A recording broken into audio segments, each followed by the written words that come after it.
Hoje, com a graça do Senhor, estarei trazendo aos irmãos um sermão que tem a ver com a igreja.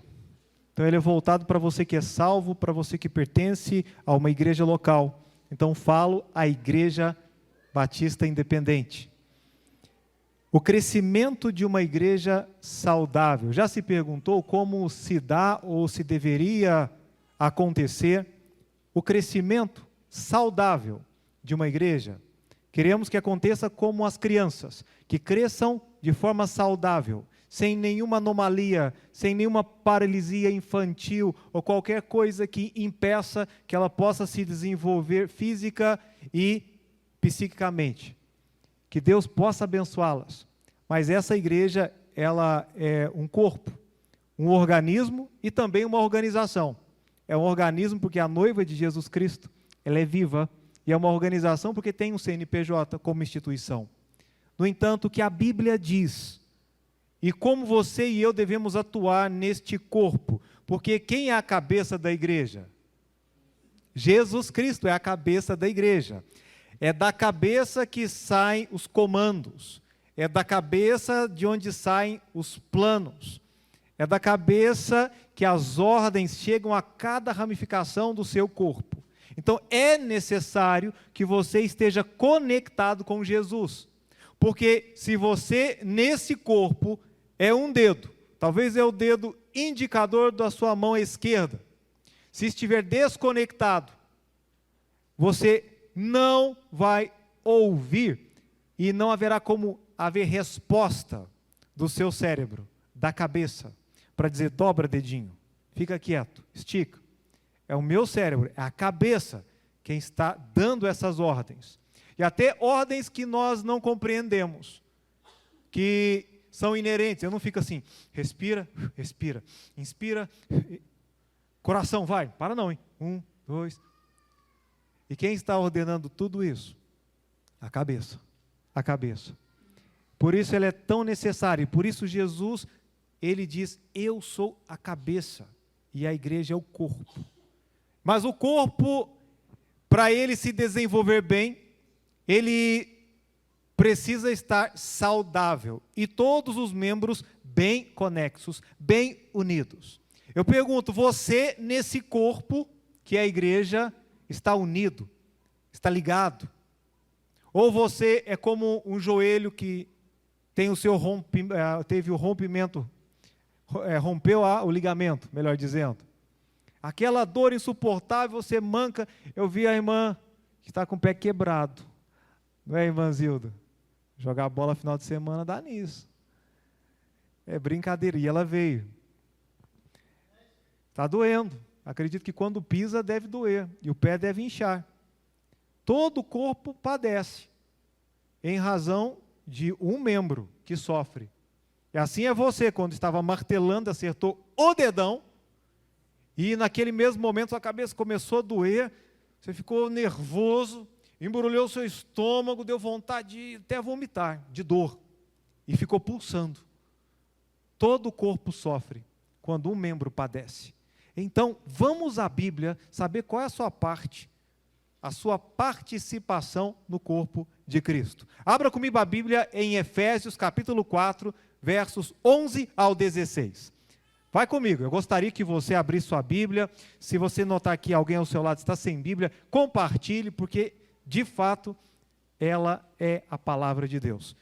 E assim que encontre, que se coloque de pé para uma leitura reverente. A Epístola aos Efésios, capítulo 4, versos 11 ao 16. Talvez você conheça na teoria, mas e na prática, como tem sido a sua vida? E eu gostaria de exortar, de motivar a cada membro dessa igreja, a cada irmão, a cada um que tem o Espírito Santo, que possa viver isso e sentir-se útil no corpo de Cristo, que é a sua igreja. Se encontrou? Diz um amém.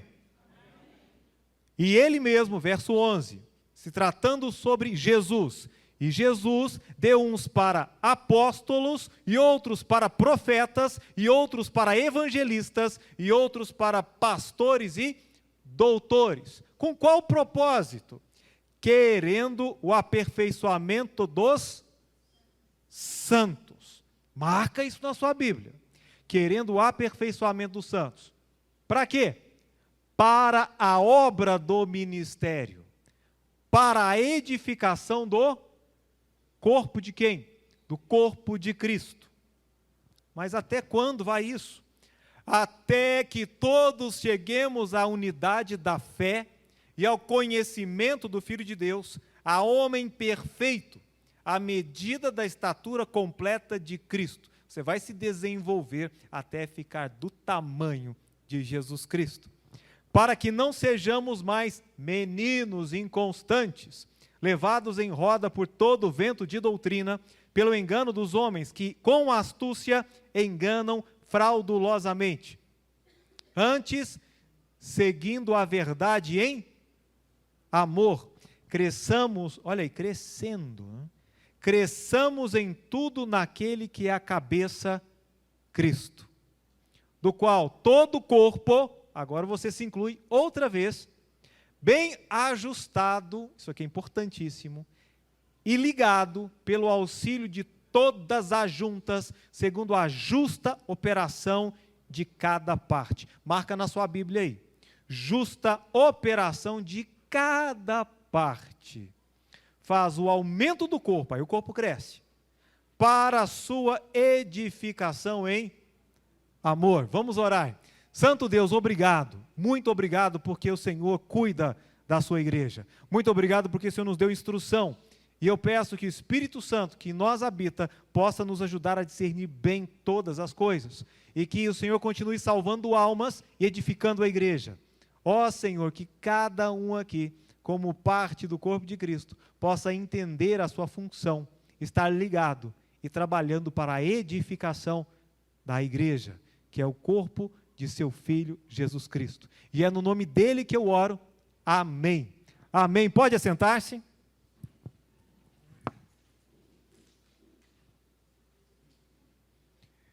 Meus amados, gostaria que fizessem algumas perguntas. Eu farei algumas perguntas para vocês e vocês respondam entre vocês e Deus. Por que Deus o salvou? Por que Deus o livrou da condenação do inferno?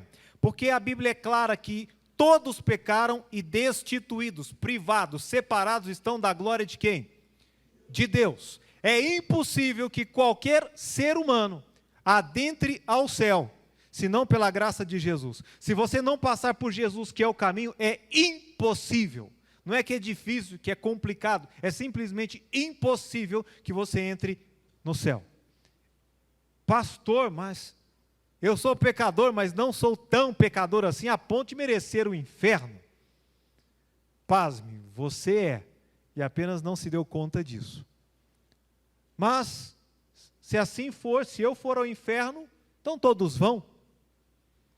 Ótima conclusão. Porque todos são merecedores. Porque não há nenhum justo, nenhum sequer. É o que a Bíblia diz em Romanos capítulo 3, versículo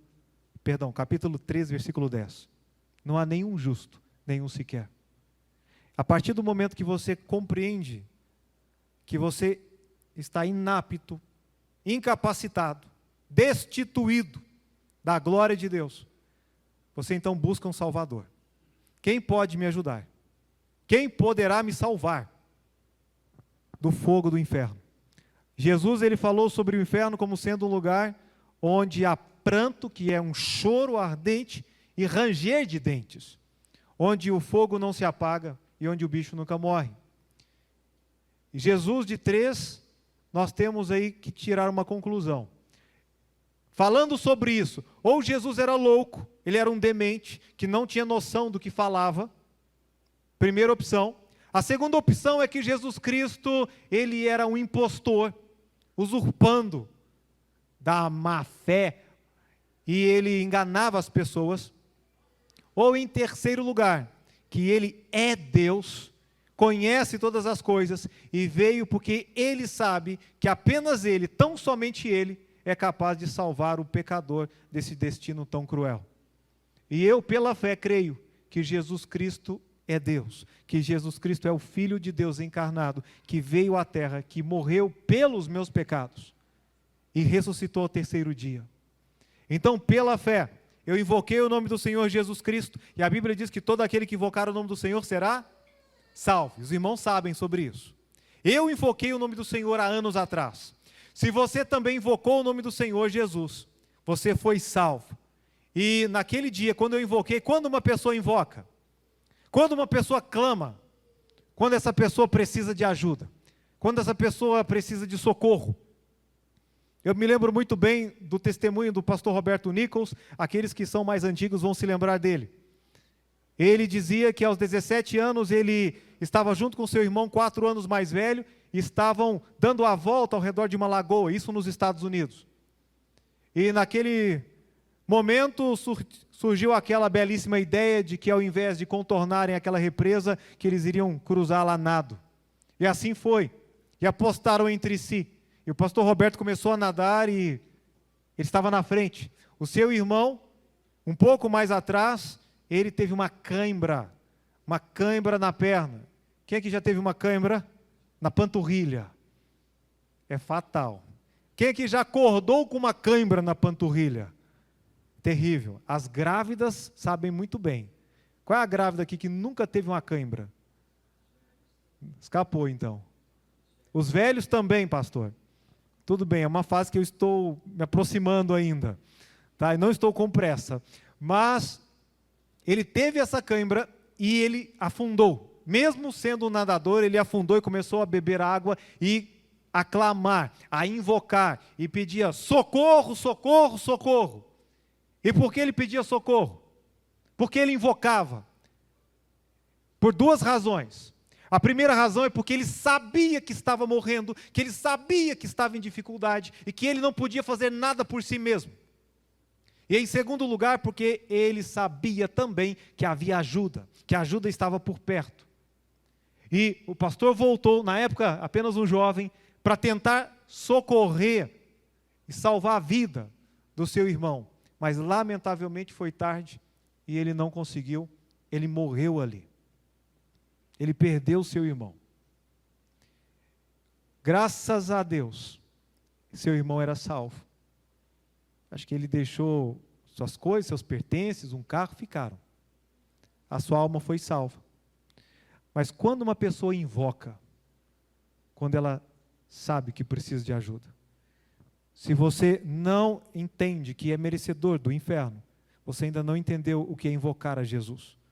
Quando eu invoquei o Senhor Jesus Cristo, foi quando eu sabia, estava inteirado, que o meu pecado me afastava de Deus. Independentemente do que eu fizesse, de quanto tempo eu ficasse na igreja, de quanto eu lesse a Bíblia, de quantas ofertas ou cestas básicas, que é algo muito bonito, não importa, porque a salvação não é pelas obras, é pela fé em Jesus Cristo, pelo sangue de Jesus Cristo. Naquele dia eu me apropriei e fui salvo. Fui salvo. Eu espero que você também tenha um testemunho de salvação, para que um dia, ao chegar à morte, você esteja convicto: eu estou indo a encontrar com o meu Pai, com o meu Salvador. E enquanto isso, nós estamos aqui. Por que nós não morremos logo, por exemplo? Fui salvo. Então já, Deus me leva, embora. Por que nós ficamos aqui? Eu já tenho 26 anos de salvação. Por que Deus não me levou logo? Porque eu tenho um propósito aqui. Porque você também tem um propósito, uma função aqui.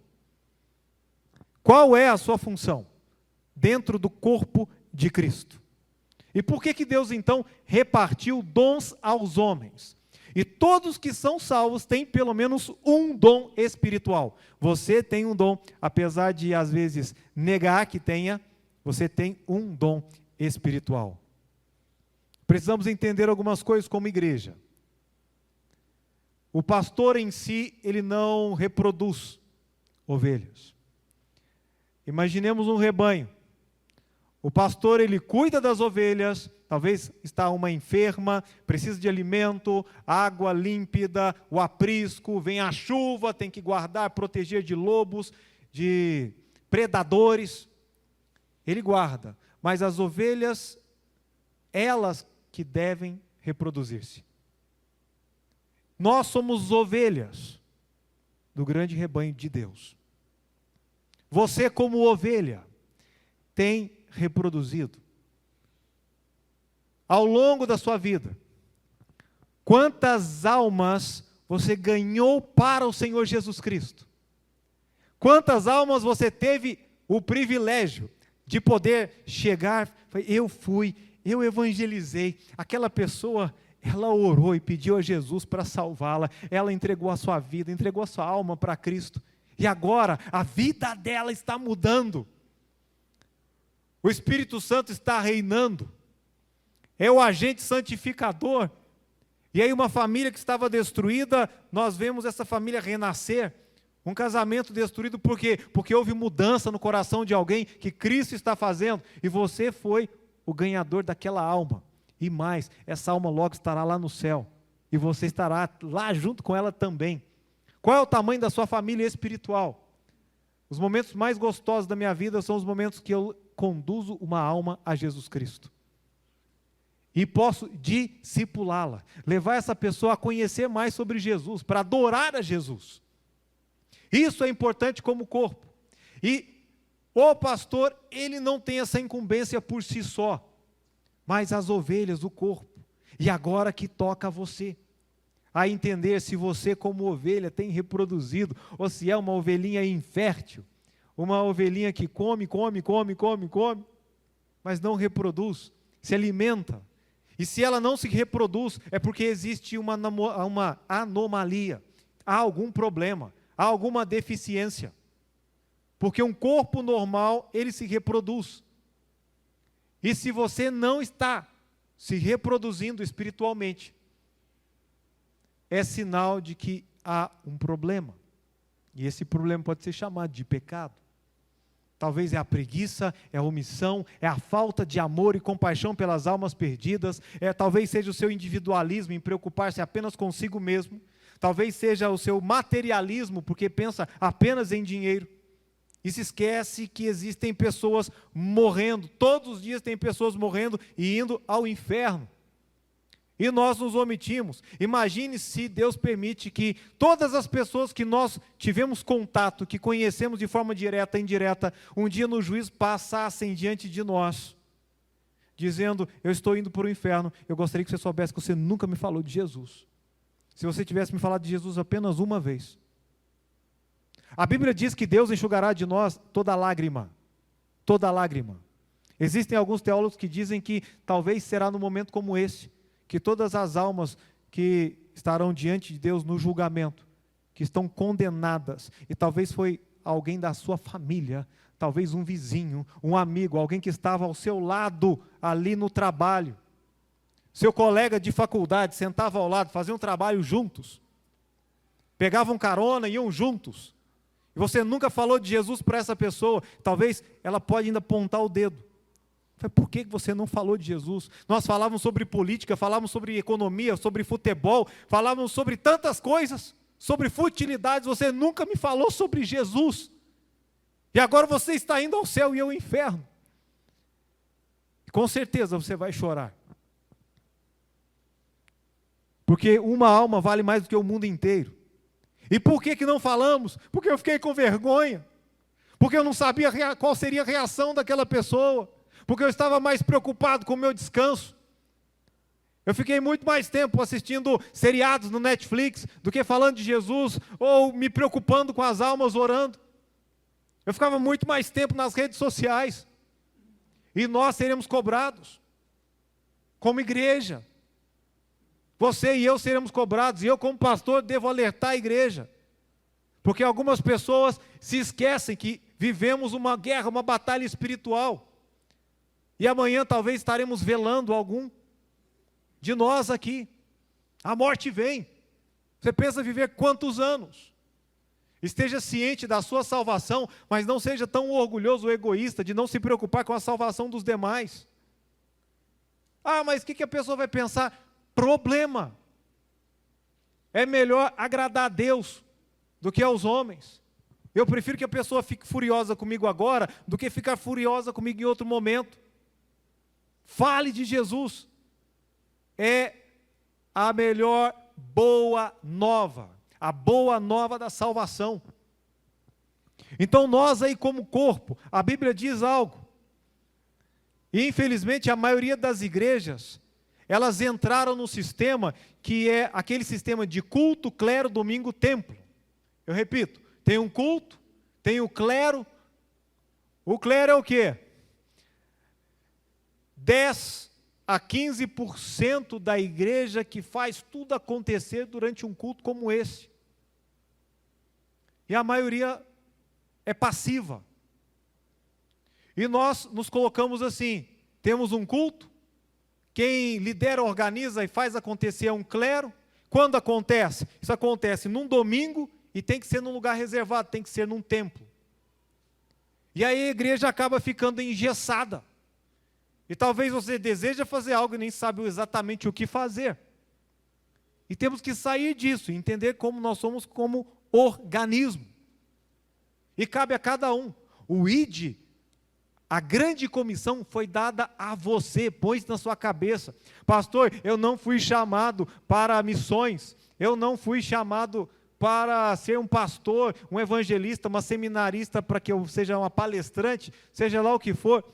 Não importa, isso são títulos. Você, como cristão, como filho de Deus, como parte no corpo de Cristo, você tem um dever de glorificar a Jesus, de anunciar a salvação, a pregar a palavra a tempo e fora de tempo. Ah, mas eu sou mulher, prega a palavra. Ela é unissex, é para homem e para mulher. E ambos, se não se converterem, padecerão no inferno. Pastor, eu não acredito no inferno. Que bom que você disse isso. Tem muita gente que não acredita e tem uns que já estão acreditando. Assim que a pessoa fecha os olhos para essa vida sem Jesus Cristo, ela não tem mais dúvida sobre o inferno. Acabou a dúvida. Abra comigo a Bíblia em Lucas, capítulo 16. Evangelho segundo Lucas, capítulo 16, mas deixa marcado em Efésios, capítulo 4. Conhecemos muito bem a história de duas pessoas. Um rico, o qual a Bíblia não diz que nome é, ou qual é o seu nome, e também um homem pobre, mendigo, chamado Lázaro. Os dois morreram, olha que interessante. Pobre morre, mas rico também morre. Hades e no inferno ergueu os olhos, estando em tormentos. E viu ao longe Abraão e Lázaro no seu seio. E clamando disse: Pai Abraão, tem misericórdia de mim, e manda Lázaro que molhe na água a ponta do seu dedo, e me refresque a língua, porque estou atormentado nesta chama. Lamentavelmente, algumas seitas, algumas religiões dizem que o inferno não existe. Mais uma vez, ou Jesus, ele estava louco e criou esse lugar, porque Jesus, ele falou mais sobre o inferno, pasmem, ele falou mais sobre o inferno do que sobre o céu. De 100%, aproximadamente 70%, ele falou sobre o inferno e 30% ele falou sobre o céu.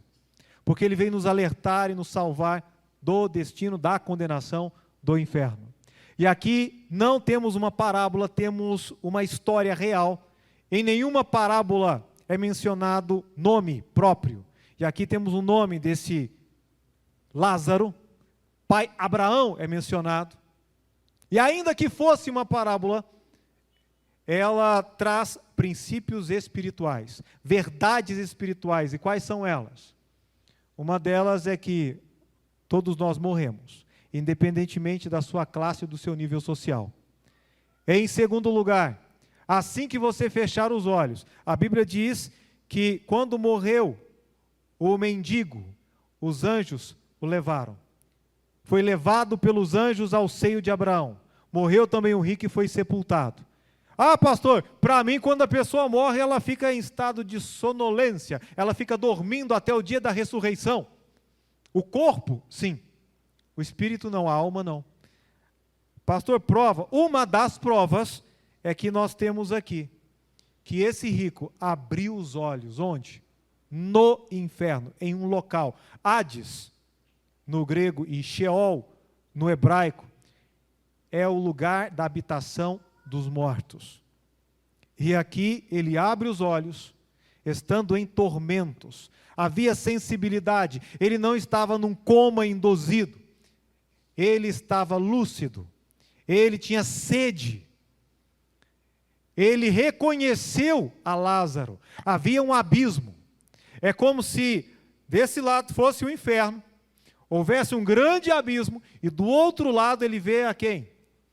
Ele via Lázaro, e ele estava no seio, estava talvez abraçado com Abraão naquele momento, aquele abraço. Abraão não estava dormindo, Abraão já havia morrido há muito tempo, mas estava vivo. Lázaro estava lá, e o que ele clama? Ô pai Abraão, tem misericórdia de mim, e manda Lázaro, eu conheço, que molhe na água a ponta do seu dedo e me refresque a língua, porque estou atormentado nesta chama. Tormento. E aí, sabe o que me deixa triste? É que eu acompanho velórios. Eu sou chamado várias vezes. E ao ouvir algumas pessoas dizendo, ele estava sofrendo, descansou. E eu não tenho essa certeza de que realmente essa pessoa está descansando. Isso dói. Isso machuca. E eu tenho que ter sabedoria, eu não posso ofender aquela família. Só a morte já é um sofrimento tremendo.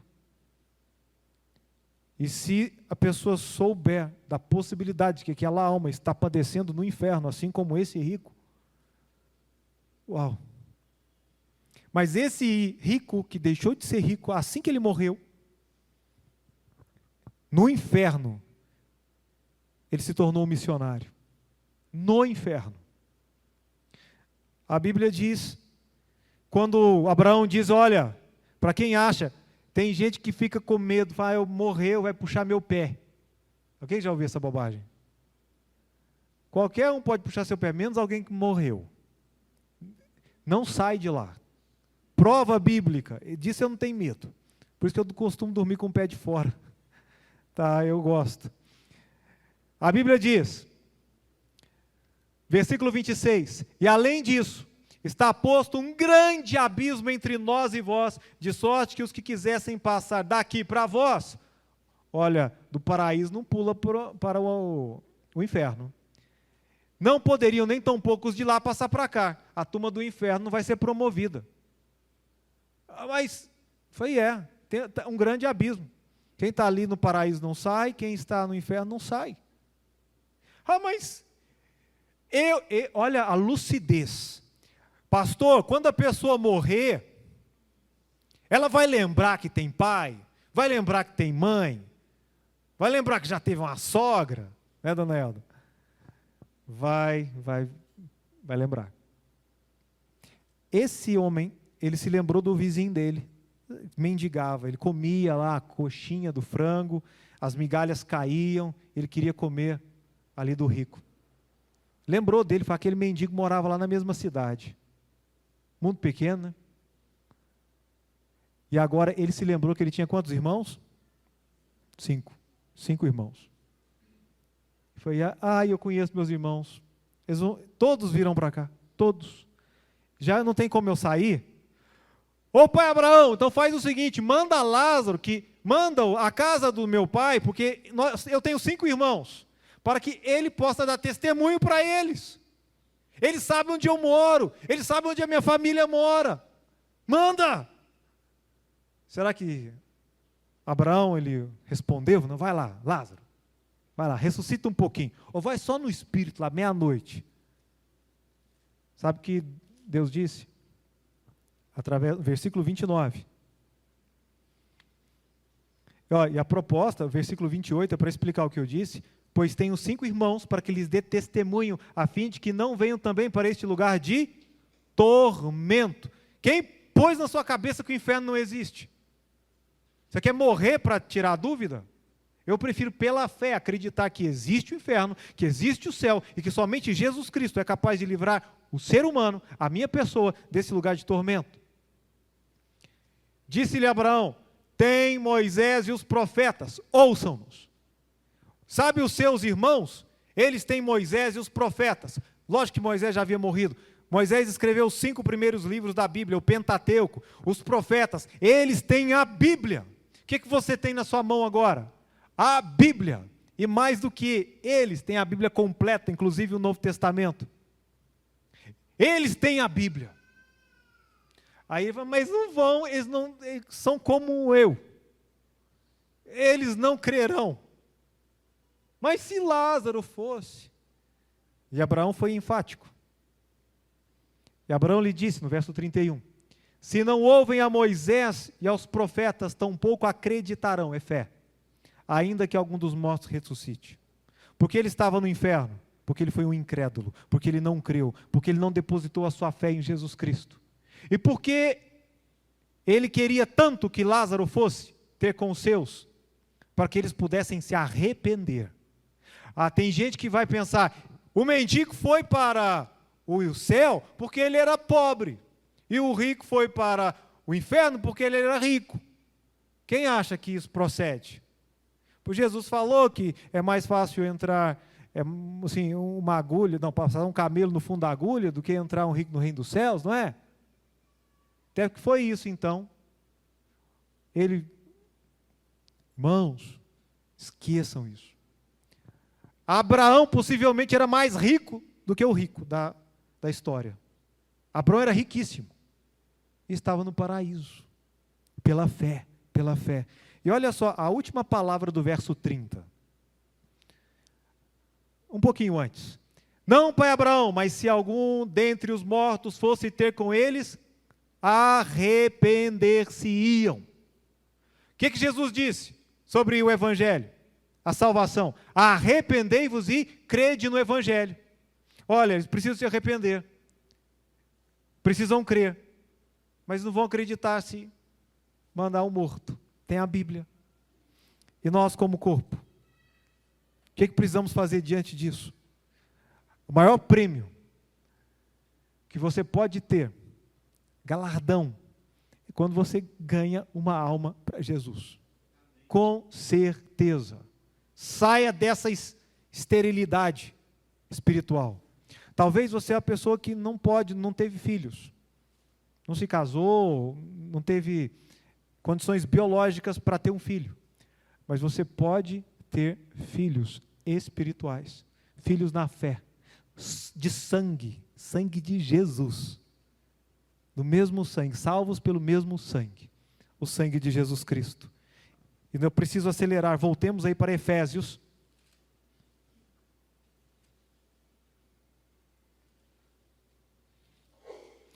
Efésios capítulo 4.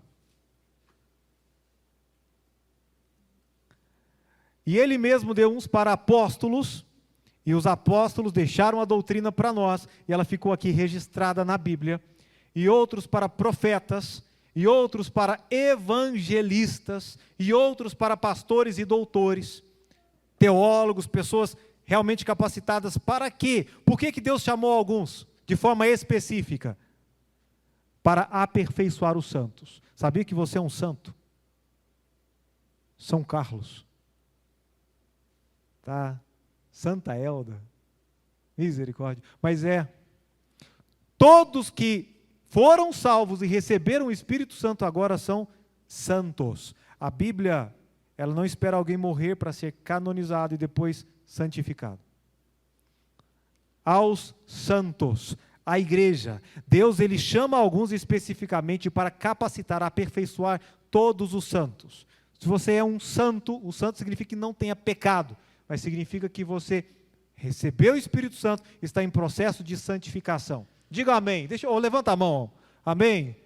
Tem santo aqui ou não? Eu não vou fazer um santinho para você. mas é um santo.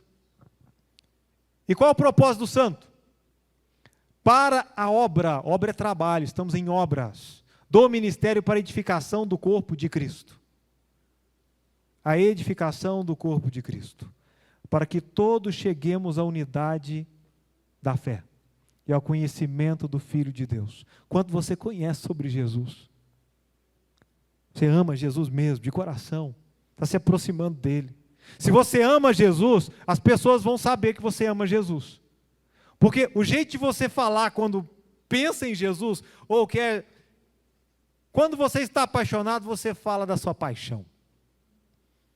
Quando você está amando a Jesus, não tem como você não pronunciar, como você não manifestar que você o ama.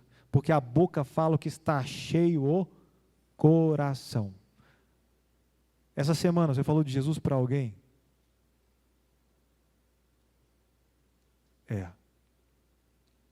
Semana passada. Vai me falar agora que Jesus está no seu coração. Seu coração está cheio. Amém, vó? A avó dizendo. É por isso que ela é minha avó. Amém. Mas olha, quantas vezes você deu testemunho e falou, eu quero te contar. Eu não sei como pregar, não tem que pregar, é só contar a sua história. Vem aqui, senta aqui, eu vou te contar o que aconteceu comigo. Eu vou te falar o que Jesus fez na minha vida. O meu antes e o meu depois, não tem ideia do que eu era antes. E olha o que Jesus fez. E hoje, você tem certeza da sua salvação? Se você morrer hoje, para onde você vai? Está seguro que vai ao céu? Não, eu tenho, e eu não mereço nada disso. Posso te compartilhar? Você quer também ter essa certeza? É de graça. Porque pela graça sois salvos, por meio da fé. Isso não vem de vós, é dom de Deus, dom é doação. Não vem pelas obras, para que ninguém se glorie. Meus amados, verso 14, eu tenho que terminar. Para que não sejamos mais meninos inconstantes, levados em roda por todo o vento de doutrina, pelo engano dos homens que com astúcia enganam fraudulosamente. Eu fico surpreso com o número de cristãos que rapidamente mudam totalmente suas convicções, levados por ventos de doutrina, por modismos, não têm boas bases, e começam a duvidar da Bíblia e a relativizar tudo, se esquecendo dos princípios basilares. Precisamos crescer para não ser menino inconstante.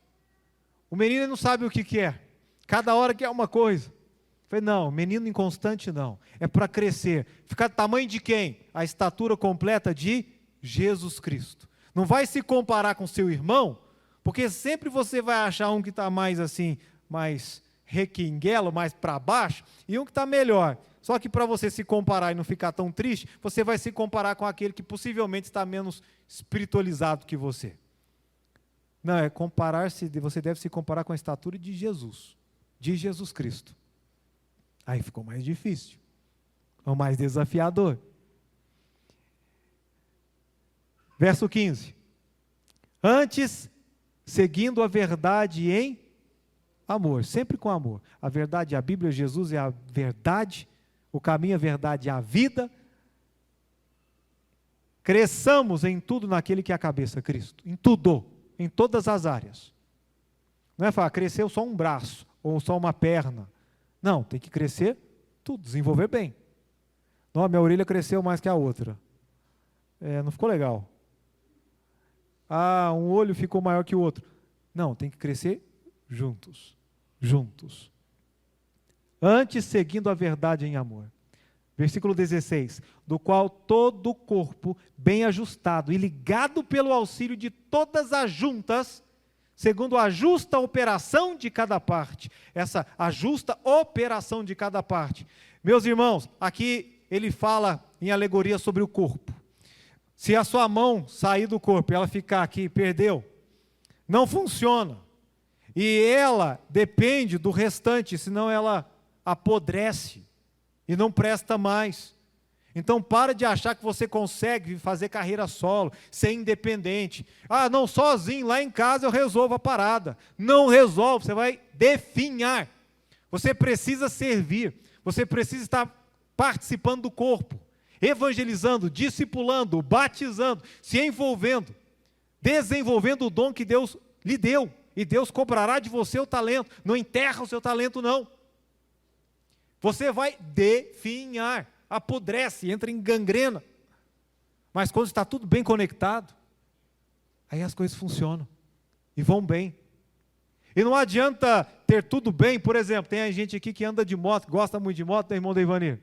Tem todas as peças da moto, só que a corrente está frouxa, está solta. Não adianta, não está ajustado.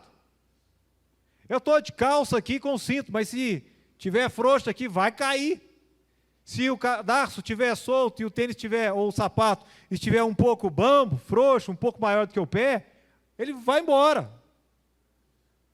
Tudo tem que estar ajustado. A sua roupa tem que estar ajustada. Você não vai vir com a roupa super grande ou colocar uma roupa de criança. Por quê? Tem que estar ligado do jeitinho que corresponde. Vai sair no seu carro, só que as rodas, os parafusos estão todos bambos, todos frouxos. Você não chega na esquina, as rodas vão sair. Por quê? Porque não está ligado, junto, bem ajustado. Percebam, aqui diz, a justa operação de cada parte. Eu pergunto aqui para encerrar, para concluir. Você como corpo de Cristo. Ah, pastor, eu sou quase invisível na igreja. Deus disse na palavra que os órgãos que não se veem são muito mais nobres e vitais do que aqueles que se veem.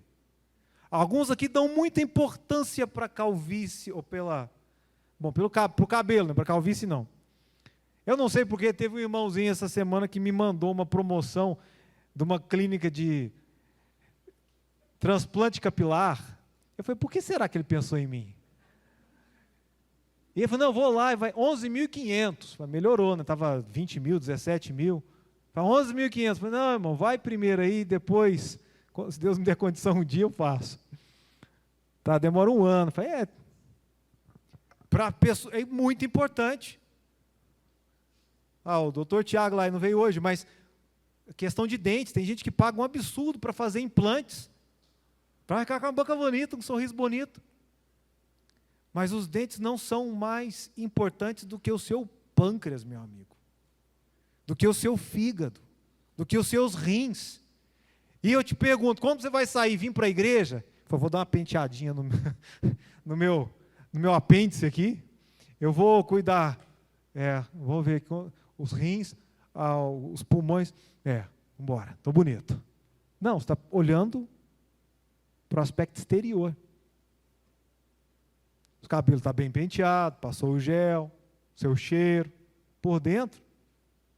Então não pensa que você, pela sua invisibilidade, você é menos útil. E eu estou convocando aqui todos aposentados dessa igreja. Ah, pastor, eu estou aposentado, não serve para nada, serve, mas serve demais. A começarem, ou pelo menos darem sequência ao ministério frutífero e intenso de oração. Mas ora. Eu sabendo que tem senhoras orando por mim, isso alegra o meu dia. Eu preciso de oração. Essa igreja precisa de oração. Creia no poder da oração. Então ore, não pare. Talvez não tenha capacidade de rodar a cidade inteira, de evangelizar como antes, mas você pode orar, de onde você estiver. Ore. Se ligue. Esteja conectado. Não limite o poder de Deus na sua vida. Eu desafio também aos pais, aqui aos homens, a assumirem o pastoreio dos seus lares, a pastorearem a esposa, a pastorearem os seus filhos, porque vocês são chamados e escolhidos a isso. Eu desafio também os jovens a investirem todas as suas forças a Deus, para a glória de Deus, para a glória do Senhor Jesus Cristo. Dá tudo que você tem para a glória do Senhor. Foi a decisão que eu tomei quando tinha 14 anos de idade. Tudo para a glória de Deus. E se me chamar ao ministério, e foi aos 14 anos que Deus me chamou e vocacionou ao ministério. E eu não tive dúvida disso.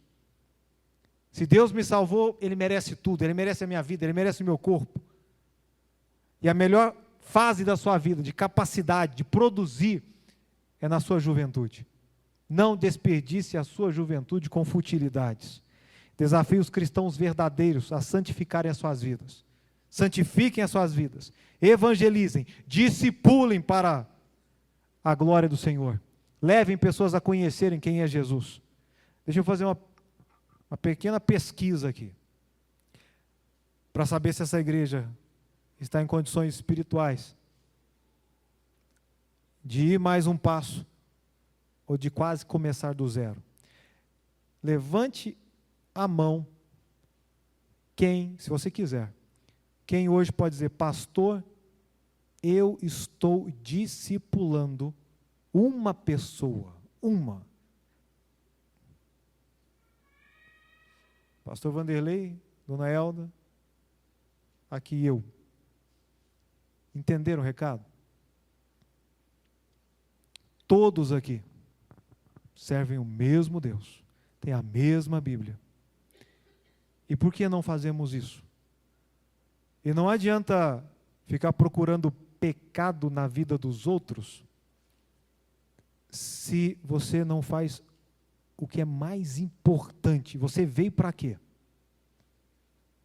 Para glorificar a Deus ganhando almas, falando do Senhor Jesus.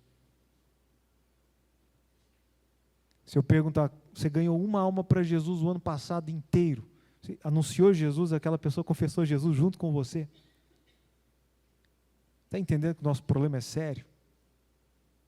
E que o pastor sozinho, ou os pastores, não tem o poder. Imagine um pastor de ovelha tendo que dar de mamar com mamadeira a 1000 ovelhas, filhotinhos. Quando ele terminasse, chegasse à última, se é que ia conseguir, as outras já estariam com fome. São ovelhas alimentando ovelhas, cuidando de ovelhas. É isso que nós precisamos entender. Se nós não fizermos isso, nós não somos igreja. Nós somos um clube social que fala sobre Deus, mas não vive Deus. E que isso toque com todo carinho o seu coração, porque eu falo com cuidado, mas eu preciso falar também com firmeza. Esse é o nosso dever. E se nós não estamos cumprindo a nossa obrigação como cristãos, nós somos servos inúteis e estamos em desvio de função. Pastor, o que eu faço? Pede perdão a Deus. Ora, Deus, me dá uma pessoa para eu falar do seu amor, para que essa pessoa tenha a alma dela, o destino dela mudado. Ah, tem certeza que Deus vai te ouvir, mas peça de todo o seu coração. E vai mudar, você vai se sentir útil. Aqueles dias ruins, você vai, não, vou cuidar da pessoa, vou lá alimentar essa pessoa, vou mandar a mensagem para ela. Eu vou mandar um versículo bíblico. Você vai se sentir bem, porque estará servindo. E Jesus, ele veio para servir, e não para ser servido. Esse foi o exemplo que ele nos deixou. Vamos orar. Pai bendito, eu louvo nessa noite, eu agradeço. Essa mensagem foi uma mensagem realmente voltada para a igreja. E eu peço em nome de Jesus, que o Senhor tenha misericórdia de nós. Nós somos imperfeitos, nos mostramos egoístas, e temos as nossas escusas, temos as nossas desculpas. Muito trabalho, cansado demais, família, faculdade, compromissos. Nos esquecemos do principal. Então eu peço que o Senhor nos perdoe. Que cada irmão aqui se sinta tocado. Tem tanta gente, ó Pai, sem Jesus. Tem a mínima noção. E o que nós estamos fazendo? Ó Pai, por favor, tenha misericórdia de nós. Ajuda-nos a orarmos e amarmos ao Senhor cada dia mais. Que as nossas vidas sejam santificadas, porque se as pessoas olharem para nós e estivermos sujos, cheios de pecado, com certeza nós não teremos autoridade espiritual para pregar. Mas eu peço que o Senhor tenha misericórdia e nos ajude, cada dia mais.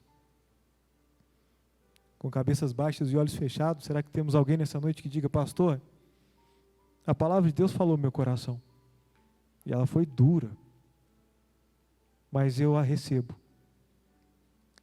e eu quero ser um ganhador de almas, eu quero ter esse privilégio de ganhar alguém para Jesus. Eu me sinto fraco, eu me sinto limitado, mas eu quero ganhar almas para Jesus. Eu quero ser um ganhador de almas, eu quero ser reconhecido como um ganhador de almas. Ora por mim. Temos alguém? Amém, amém, amém, amém, amém, amém, amém, amém, amém, amém, amém. Vi sua mão, Senhor. Minha mão se põe erguida. Dá-nos almas, Senhor. Almas para que sejam salvas nessa cidade e fora dela. Pessoas que, se não conhecerem a Jesus, vão abrir os olhos no inferno, estando em tormentos. E não haverá mais chance, não haverá mais possibilidade alguma. Nós sabemos que não há purgatório. Eu peço a Deus, aumenta a nossa compaixão pelas almas perdidas e a nossa obediência à palavra do Senhor. Oh, Pai, por favor. E ainda em oração, será que há entre nós alguém que diga: pastor, eu não sei aonde vou após a morte. Eu tenho medo de morrer. Eu quero ter a certeza da minha salvação. Eu quero entregar minha alma a Jesus. Eu quero ter 100% de certeza que ao morrer eu estarei lá com Cristo. Quero passar longe do inferno. Eu quero entregar minha vida a Jesus. Ora por mim, pastor. Eu quero ser salvo nesta noite. Ora por mim. Temos alguém? Gostaria de ver a sua mão erguida. Amém. Amém. Mais alguém? Não saia daqui sem ter essa certeza. Amanhã pode ser tarde demais. Talvez hoje é a última oportunidade que Deus está lhe dando para ouvir o evangelho da salvação, que é gratuito, e ser salvo. Seja salvo hoje por Jesus.